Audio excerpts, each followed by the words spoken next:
Gandang araw, Nanayet! Balik Alindog program na nga tayo dahil nandito na si Sisi Jen.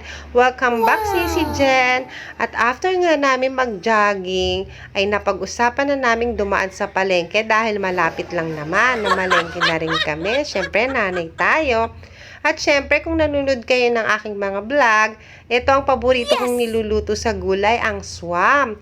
Masustansya kasi yan at paborito ko talaga siya. Syempre, kung marunong tayong magpaganda at magpa-sexy, mag-alaga ng ating sarili, syempre, priorities din natin ang ating pamilya. At ito nga, nagluluto na ako ng gulay, pampahaba ng buhay, para sa aking pamilya. At syempre, dahil may training din ng aking bunsong anak ng basketball. Dahil first day training nga nila ngayon, after nga ng training nila nung nakaraan, ay ngayon lang ulit nagkaroon.